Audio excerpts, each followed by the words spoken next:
Olá, o Senado vai realizar hoje, às 4 horas da tarde, uma sessão temática para debater as perspectivas das eleições 2020.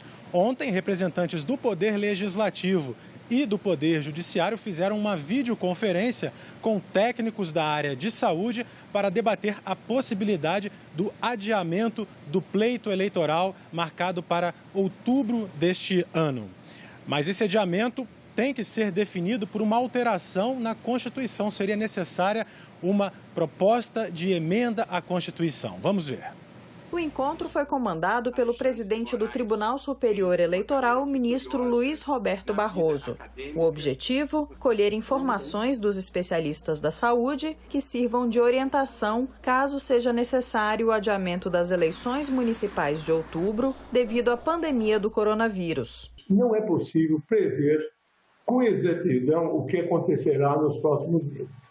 Presume-se, alguns acham isso, que em agosto, setembro, nós teremos números mais estabilizados em algumas regiões. Quais fatores poderão interferir nesses próximos meses? Eu vou dar alguns exemplos.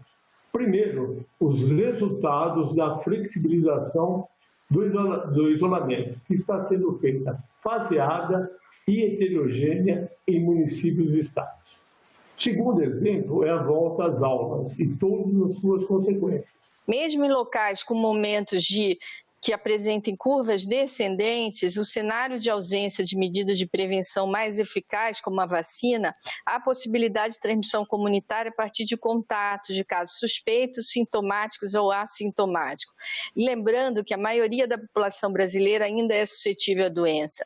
E eu falo que essa sazonalidade é importante porque ela ainda tem que se confirmar, nós ainda temos que entender esse efeito, não podemos contar com ele, mas se ela for importante assim, a partir do mês de novembro nós estamos entrando no verão e é um período em que temos uma tendência menor de transmissão de gripe, embora não garanta a paz de ninguém. Havendo adiamento ou não do pleito, os principais pontos debatidos para a segurança dos candidatos e dos eleitores foram a realização das eleições em espaços abertos, como quadras esportivas em vez de salas de aula, votações em horários estendidos e também específicos para a população mais vulnerável, a possibilidade de que as convenções partidárias sejam virtuais e a suspensão da identificação biométrica para diminuir o contato físico entre eleitores e mesários.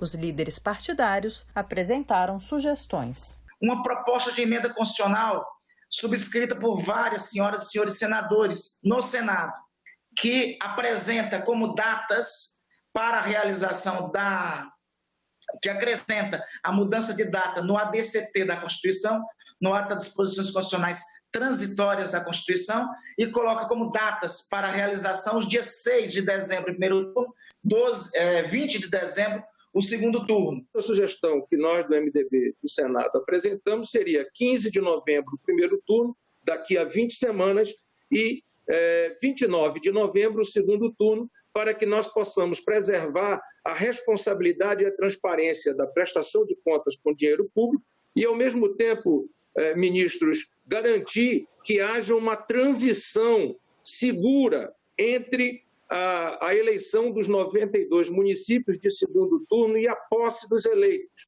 Os participantes concordaram com a transferência da data das eleições, contanto que elas ainda aconteçam este ano. Mas qualquer mudança nesse sentido deve ser feita por meio de emenda à Constituição, ou seja, cabe ao Congresso deliberar e dar a palavra final sobre o assunto. O presidente do Senado, Davi Alcolumbre, destacou a importância da construção em conjunto dessa decisão. Então eu quero ressaltar nesse grupo seleto de autoridades, de líderes políticos, do judiciário, da medicina, que foi fundamental, proposital, essa manifestação do presidente Barroso e do vice-presidente Fachin deste encontro. A promoção desse encontro, ela tem um significado simbólico. O respeito do Tribunal Superior Eleitoral ao Parlamento, ele é recíproco e ele é mútuo, porque esse encontro estabelece, de fato, um ponto de partida para essa decisão. Esse foi um encontro interessante entre a ciência, o direito e a política. com o propósito de nós encontrarmos o que possa ser a melhor solução para o país. Do que nós podemos assentar aqui, do ponto de vista técnico, é a impossibilidade de aumentar o número de urnas, embora possa ser interessante a ideia de espalhar por mais locais de votação. Não tem como ter mais urna, mas é possível espalhar por mais locais. Isso me parece ser uma boa ideia. E a dificuldade, não impossibilidade, mas dificuldade e custo de se fazerem as eleições em 2 dias, que também acho que os senhores devem levar em consideração. Então, enfatizando, esse assunto volta hoje ao Senado em sessão temática no plenário virtual a debater aí a possibilidade de adiamento das eleições. Essa sessão está marcada para as 4h da tarde. A sessão do Congresso Nacional, que também estava prevista para hoje à tarde, foi cancelada. O motivo é que a Câmara dos Deputados marcou uma sessão para o mesmo horário. E ontem, no plenário virtual do Senado, foi aprovada a medida provisória que cria o Programa Emergencial de Manutenção do Emprego e da Renda. O texto prevê jornadas de trabalho e salários reduzidos durante a pandemia. A medida provisória altera a legislação trabalhista. O objetivo é evitar demissões durante a pandemia do novo coronavírus. O texto permite a redução de salário e da jornada de trabalho ou a suspensão do contrato trabalhista, desde que seja garantido o pagamento de um benefício do governo ao trabalhador. Caso o empregado tenha o contrato suspenso, o governo paga uma parte do seguro-desemprego por 60 dias. Se o salário ou a jornada forem reduzidos, o benefício é pago por 90 dias. O governo batizou a medida como um programa emergencial de manutenção do emprego e da renda. A MP recebeu mais de 1.000 emendas.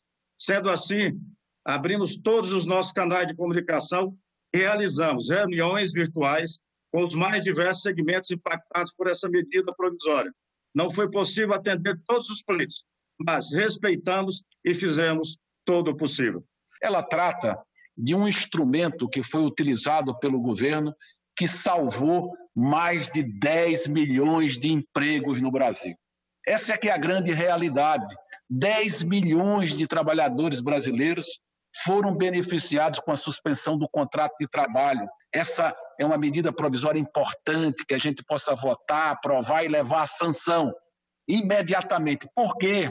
Porque os setores mais afetados estão precisando do decreto presidencial para prorrogar a suspensão dos contratos de trabalho. Ela cumpre a finalidade que se propõe, que é de preservar o emprego e a renda e garantir também a continuidade das atividades laborais, empresariais. E, na verdade, ela vem reduzir esse impacto social decorrente aí das consequências do estado de calamidade pública. Outro projeto aprovado tem a intenção de proteger indígenas e quilombolas durante a pandemia. O texto prevê medidas como oferta de testes rápidos, de medicamentos e de cestas básicas. Além disso, um controle mais rígido do acesso às terras indígenas para evitar a propagação da doença. Deve-se reconhecer que os povos indígenas e os quilombolas se constituem população muito vulnerável à Covid-19.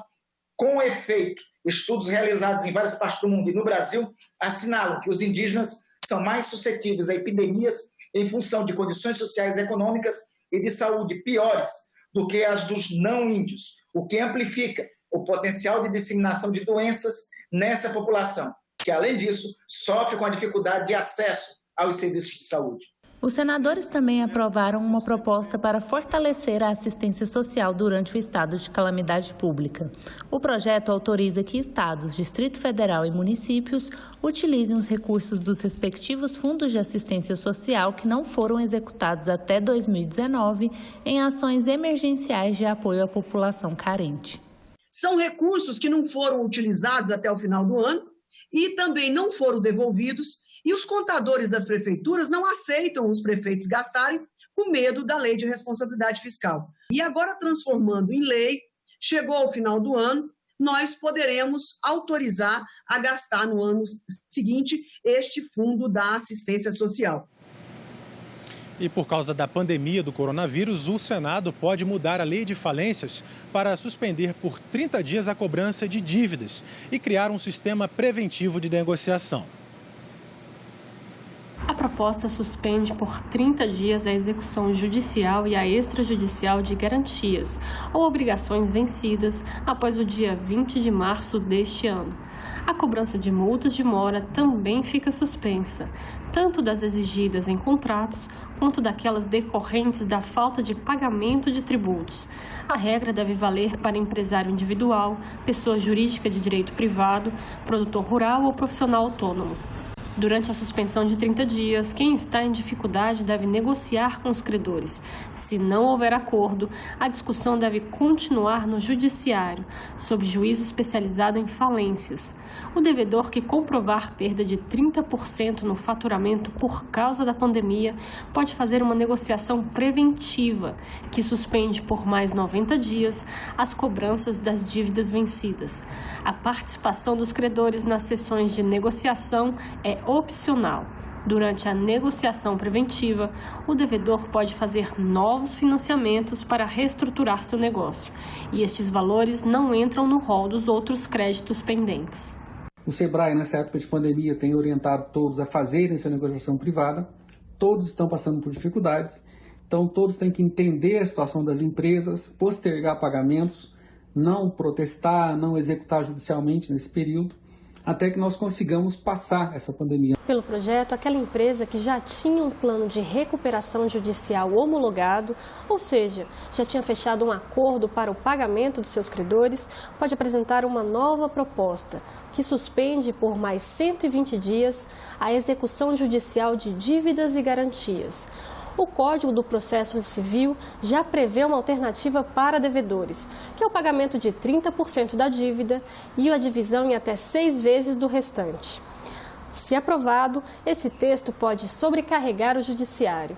É uma lei complicada e complexa, mas como tudo que está sendo agora durante a pandemia. Então, qual é o meu receio? É que vai muita coisa para o jurídico, vamos judicializar muitas questões. Vai valer só na pandemia? Vai, mas nós vamos ter muitos problemas lá na frente. Então, a minha preocupação é a gente aprovar esse tipo de lei sem um estudo aprofundado com os impactos econômicos que vão ter que ter. E eu torço para que esse benefício das empresas chegue lá ao seu trabalhador, que é a razão toda da nossa lei, do nosso pensamento e da nossa luta. E nessa terça-feira, o Supremo Tribunal Federal julgou, por maioria de votos, constitucional a lei da terceirização. Os ministros seguiram a argumentação da Advocacia Geral do Senado. A decisão foi logo após o STF concluir o julgamento virtual de 2 ações diretas de inconstitucionalidade que questionavam a Lei 13.429 de 2017, a chamada Lei da Terceirização. 6 dos 11 ministros da Corte acompanharam o voto do relator, o ministro Gilmar Mendes. Os requerentes das ações alegaram que o projeto de lei deveria ter sido retirado de tramitação, em atendimento a uma solicitação feita pelo presidente da República na época, que foi o autor do projeto. Mas a Advocacia Geral do Senado explicou por que não foi possível, de acordo com o regimento interno da Casa. O requerimento de retirada de proposição que constar da ordem do dia só pode ser recebido antes de iniciada a votação, ou seja, não poderá ser recebido requerimento de retirada de proposição após iniciada a votação da proposta. E o pedido só chegou quando o projeto já tinha sido aprovado nas 2 casas legislativas e estava de volta à Câmara para apreciação das modificações feitas pelo Senado. É bom lembrar que a iniciativa legislativa, uma vez exercida pela autoridade competente, ela transfere aos órgãos do Poder Legislativo a competência plena para o tratamento da matéria sem qualquer espécie de subordinação, observados tão somente os parâmetros constitucionais e regimentais do processo legislativo. A lei da terceirização trata do trabalho temporário nas empresas urbanas e das relações de trabalho na empresa de prestação de serviços a terceiros. O texto amplia as possibilidades para as empresas, permitindo que elas contratem funcionários terceirizados para executarem também atividades fim, ou seja, as principais funções da organização. A Frente Ambientalista do Congresso fez hoje uma conferência por meio da internet para debater o desmatamento no Brasil. O vice-presidente da República, Hamilton Mourão, estava confirmado, mas não compareceu. Ele coordena o Conselho da Amazônia, que reúne 14 ministérios e é responsável pelas ações do governo na área da Amazônia Legal. Nós fizemos o convite ao vice-presidente. Se ele tem uma responsabilidade de ministro, automaticamente ele tem que atender às informações que são solicitadas pelo Congresso Nacional, não é? Quando a gente fala da Lei de Acesso à Informação, a gente está colocando exatamente isso. Tem obrigação legal de passar as informações. Dados do INPE, Instituto Nacional de Pesquisas Espaciais, mostram que de janeiro a maio deste ano foram desmatados na Amazônia 2.032 quilômetros quadrados, área 33% maior do que a cidade de São Paulo, e um aumento de 34% em comparação com a devastação no mesmo período do ano passado. Essa dinâmica é baseada no avanço sobre a floresta, na extração ilegal de madeira, na maior parte das vezes, a conversão dessa floresta em áreas para pecuária extensiva de baixa produtividade.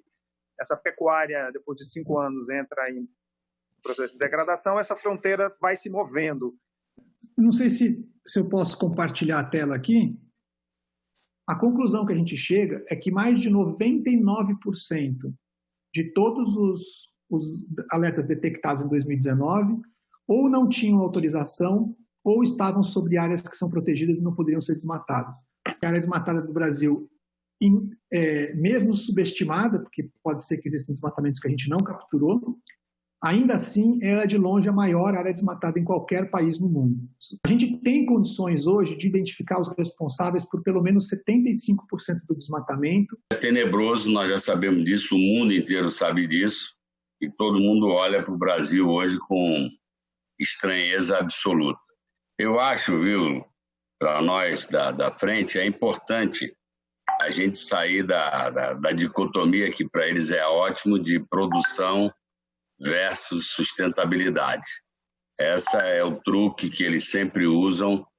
Ambientalistas criticaram a presença das Forças Armadas na Amazônia. Cerca de 3.800 militares estão atuando no combate ao desmatamento sob o regime de GLO, garantia da lei e da ordem.